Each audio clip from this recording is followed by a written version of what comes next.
Yesterday there was no complications.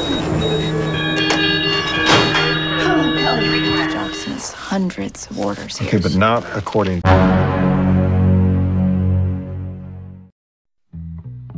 Halo semuanya, kembali lagi bersama saya Jul di Namatin Film. Pada film kali ini saya akan mencoba menceritakan seluruh cerita dari film yang diadaptasi dari kisah nyata yang berjudul The Good Nurse. Film ini dirilis pada tahun 2022 dan film ini bercerita tentang seorang perawat rumah sakit yang tiba-tiba menemukan fakta kematian misterius para pasien yang dirawat. Dan seperti apakah kisah selanjutnya?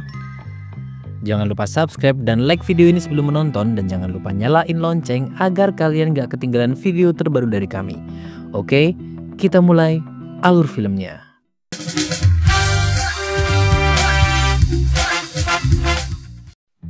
Film ini mengangkat sosok wanita bernama Amy Loren yang saat itu bekerja sebagai perawat di Parkville Memorial, New Jersey, Amerika.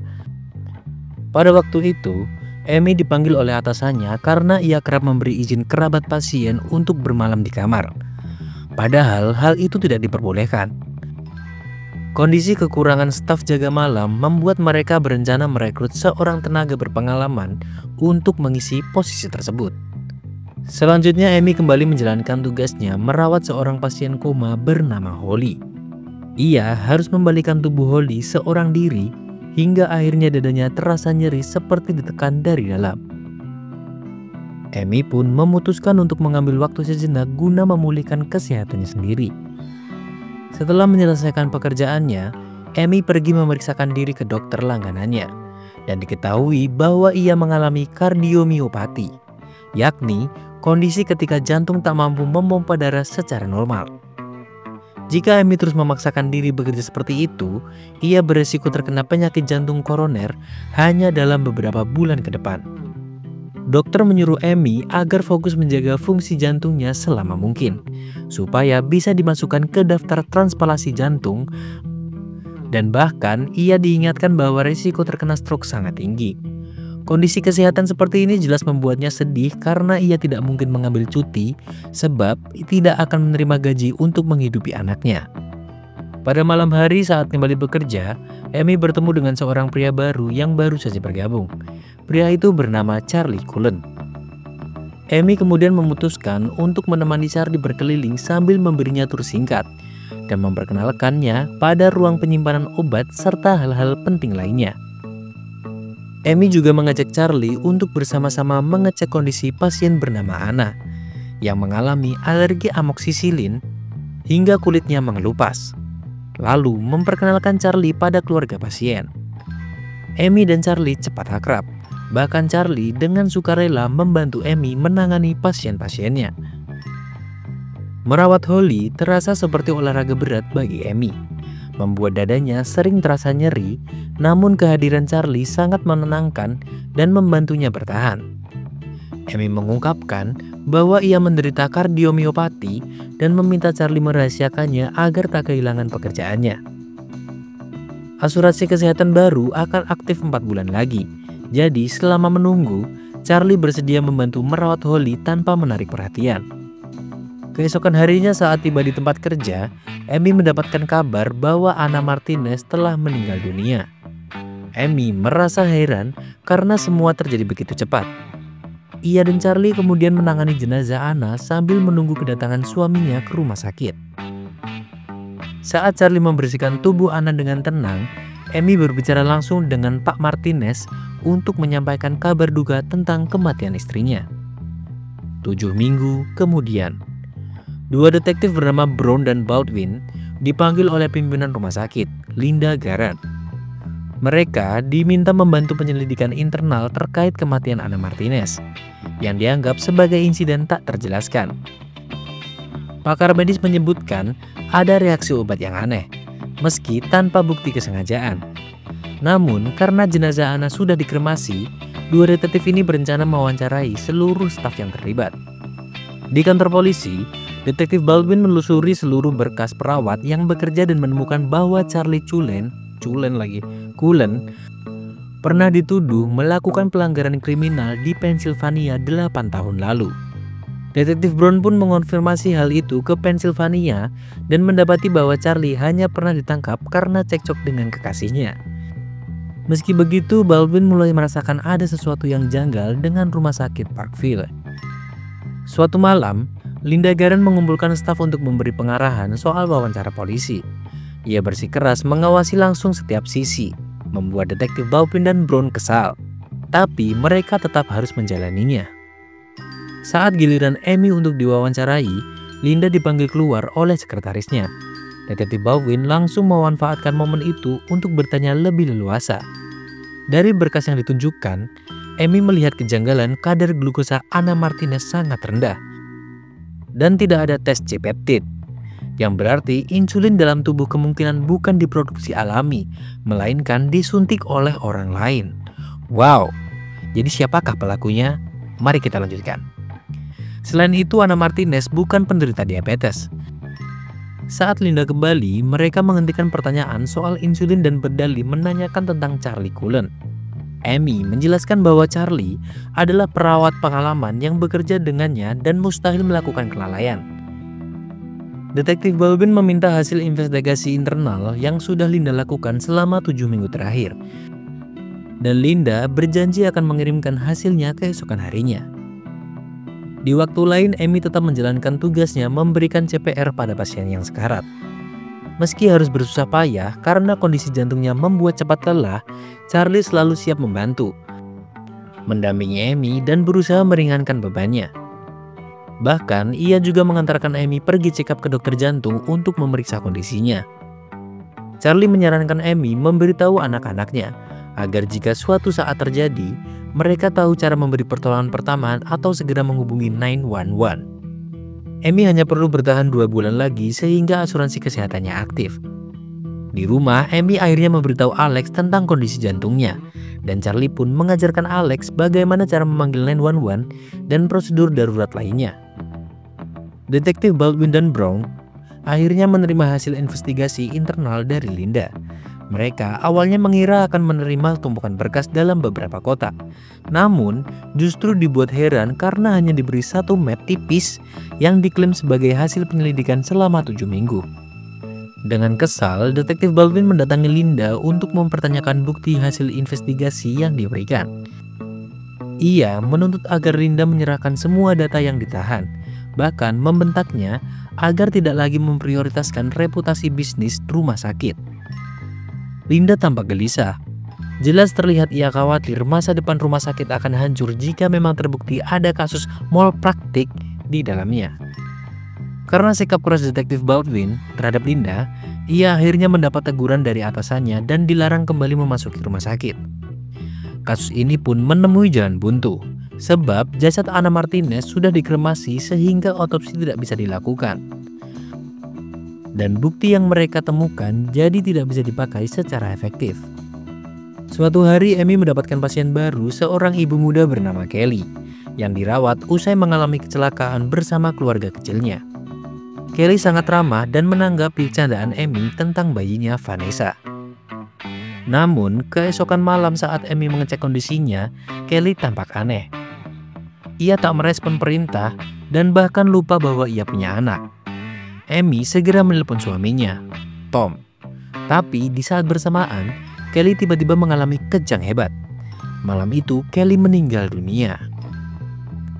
Tom yang datang sambil menggendong Vanessa pun tak mampu menyembunyikan kesedihannya.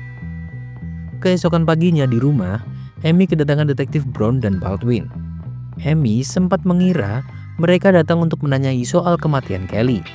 Tapi ternyata mereka hanya ingin meminta bantuannya terkait kasus Anna Martinez. Kini Baldwin dan Brown yakin ada korban lain. Mereka kembali menanyakan Charlie Cullen karena semua rumah sakit tempat Charlie pernah bekerja menolak memberi informasi. Amy masih tidak percaya bahwa Charlie bisa sejahat itu. Tapi Baldwin dan Brown mencoba meyakinkan bahwa mungkin Charlie tak seperti yang ia kenal. Fakta bahwa darah Kelly mengandung insulin mulai menggoyahkan keyakinan Amy, apalagi ini kematian kedua, dan polisi kini mencurigai Charlie sebagai pelakunya. Suatu hari Amy bertemu dengan temannya Lori, yang juga seorang perawat di rumah sakit lain dan kebetulan pernah bekerja bersama Charlie. Amy pun bertanya soal Charlie. Dan Lori langsung bercerita bahwa ada rumor Charlie bertanggung jawab atas sejumlah kematian pasien. Pasien-pasien itu diduga overdosis dan insulin ditemukan dalam cairan infus. Bahkan, ada yang disuntikan sebelum infus diberikan. Meski Lori menyebut itu hanya sekedar rumor, ia mengaku bahwa saat Charlie masih bekerja di sana, jumlah kematian pasien sangat tinggi. Tapi, setelah Charlie pergi, angka kematian drastis menurun. Dan hanya sekitar 1 kasus per bulan. Amy merasa seperti tersambar petir. Ia segera pergi ke ruangan penyimpanan rumah sakit untuk memeriksa kantong infus dan menemukan 1 kantong yang bocor dengan lubang sebesar jarum suntik. Karena kelelahan, Amy pingsan dan akhirnya dirawat di IGD.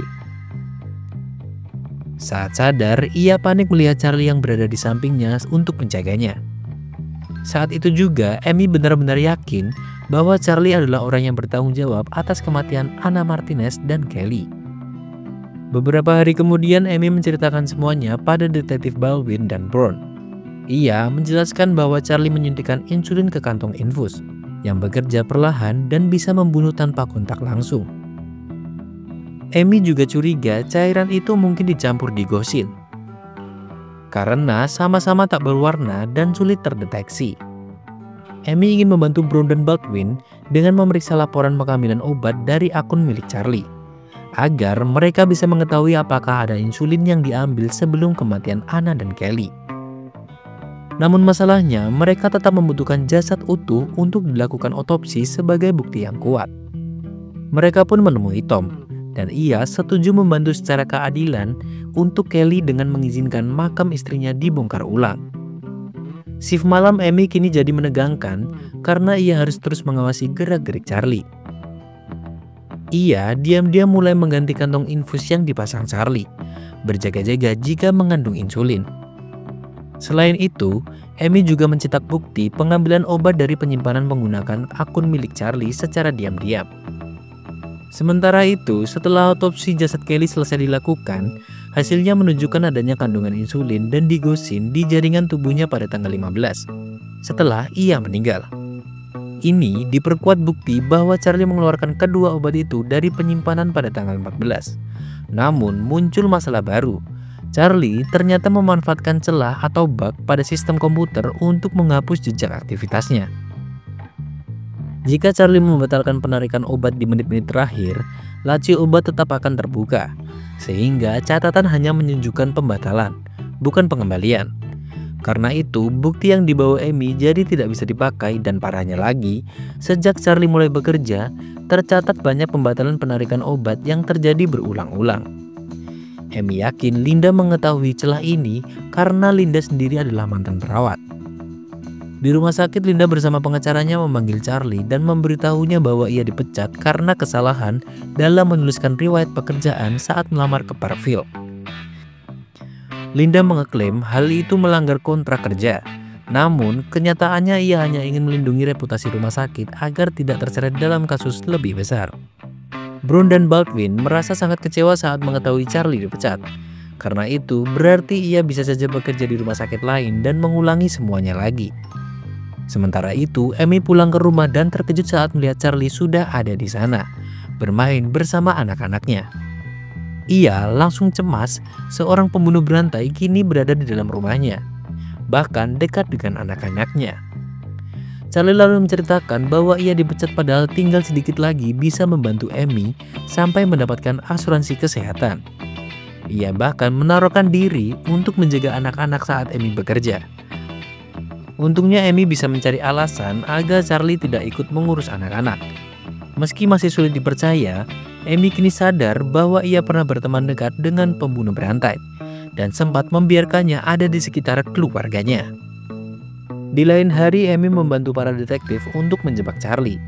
Ia diminta membuat Charlie mengaku agar pembicaraan mereka bisa direkam dan dijadikan bukti. Suatu siang, Amy pun menemui Charlie di sebuah bar untuk makan siang bersama. Di sana, Charlie memberitahu bahwa ia sudah bekerja kembali di rumah sakit lain. Awalnya cukup sulit bagi Amy untuk mengarahkan pembicaraan ke topik yang mereka incar. Awalnya Amy membuka pembicaraan dengan mengatakan bahwa ada rumor yang beredar tentang Charlie sejak ia meninggalkan rumah sakit Parkville. Ia mencoba meyakinkan Charlie bahwa sekalipun rumor itu benar, ia tetap tidak akan menghakiminya. Charlie sempat mengalihkan topik, tapi Amy kembali memaksanya untuk bicara soal apa yang telah ia lakukan di Parkville. Charlie terlihat gelisah, menggaruk kepalanya, matanya mulai berkaca-kaca, dan lalu ia berkata bahwa ia harus pergi karena tak ingin terlambat bekerja di rumah sakit barunya. Mencurigakan. Rumah sakit Ainsworth, tempat Charlie bekerja, kini berada di Pennsylvania. Para detektif pun memutuskan untuk segera bertindak. Paling tidak, mereka bisa menahan Charlie selama 48 jam untuk penyelidikan. Dalam perjalanan, Charlie akhirnya ditangkap oleh petugas dan langsung dibawa ke kantor polisi untuk menjalani pemeriksaan lebih lanjut oleh detektif.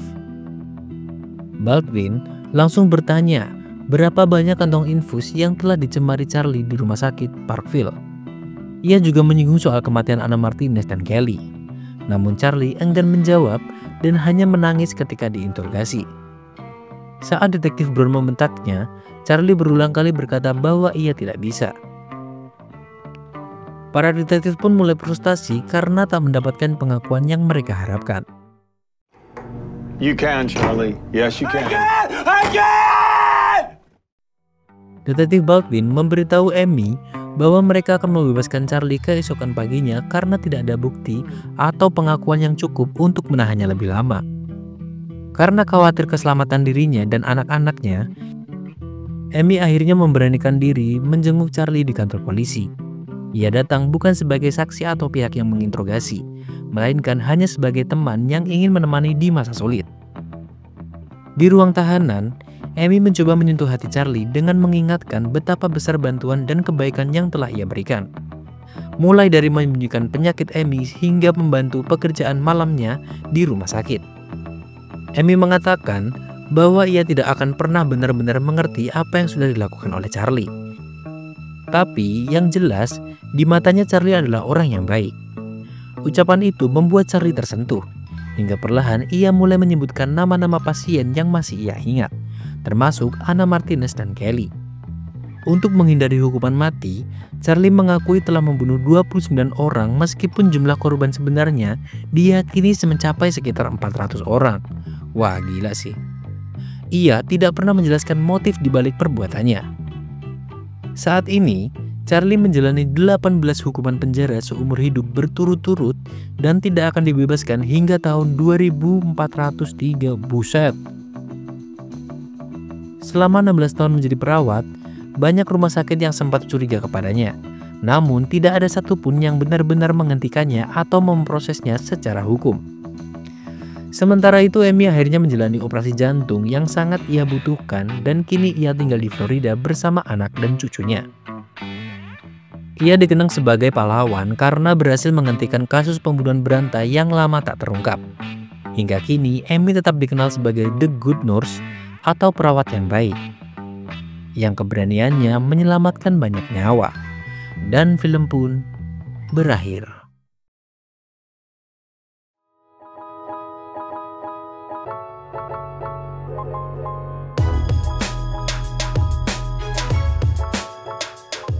Ya, jadi tadi itu film The Good Nurse tahun 2022, dan film ini cukup menarik karena mengingat lagi.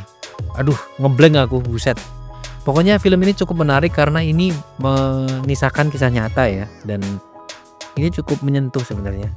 Dan pesan yang bisa kita ambil dari video kali ini adalah tetaplah berbuat baik. Terima kasih sudah menonton dan saya Jul undur diri, sampai jumpa di video selanjutnya. Adios.